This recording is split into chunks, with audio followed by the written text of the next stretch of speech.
living while I'm a nomad? Are you in an RV? Are you in a camper van? What are you homeless? I'm staying in Airbnbs mostly. And the reasons were, so I thought about doing an RV or a camper van, and it really just seemed like a big investment that I was just not ready for. The logistics with Wi-Fi and, needing that to be reliable. There's not a lot of supply right now. It seems like everybody wants to road trip because of the pandemic. So not a lot of supply. Prices are high on those RVs. And so it didn't really make sense, I think, for me at that point in time.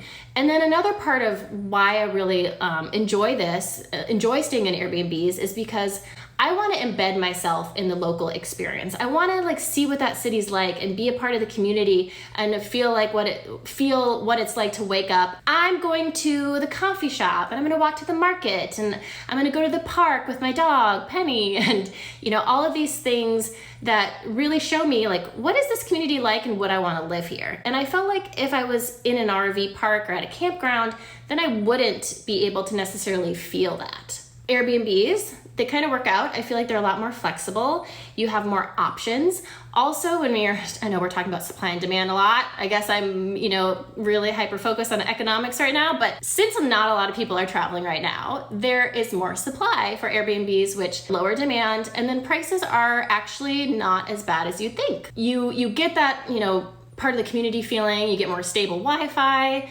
It can be a little bit more expensive sometimes, but I feel like it all hopefully will even out. Some places are more expensive than others.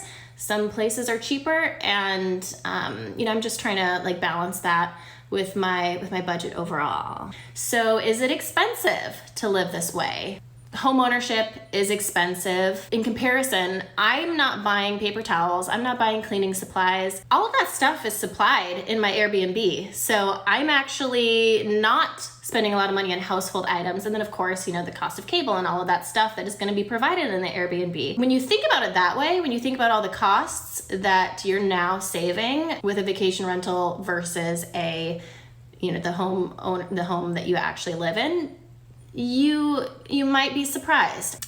There's opportunities to cut if you're thinking about this. If you want to stay in a shared house, Airbnb allows shared home rentals.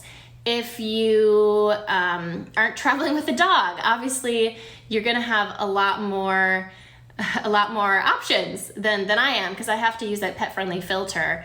So you can definitely look for savings.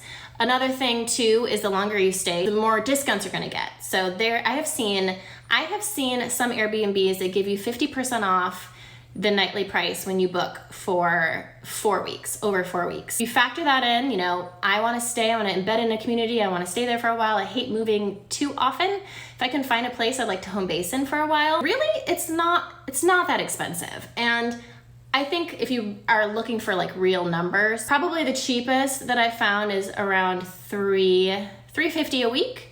And that includes everything. The bed, the bath, the full kitchen. So I go grocery shopping and I save money like that because I'm not eating out all the time. I'm grocery shopping and I'm cooking. And then I've seen some more on the higher end, $550. And that's a little bit, $550 a week. So that could be tough to swallow. But also think about, I can choose where I want to go. If I want to go to a lower cost of living area, if I want to go out into nature, if I want to do all these things, then I can find savings. And then sometimes too, you can negotiate.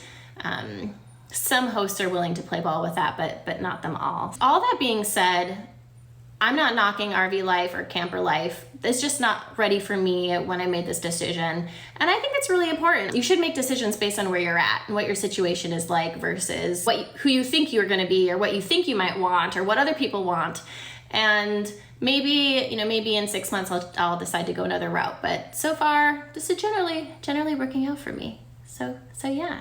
The final thing on money is I'm still living below my means, all things considered. And I think that's what's most important, right? It's as long as you're doing that and you're being smart about your finances. And some months, maybe I'm spending a little bit more, maybe I'm spending more Christmas month than my other months, but it's working out for me generally. So yeah, thanks for asking.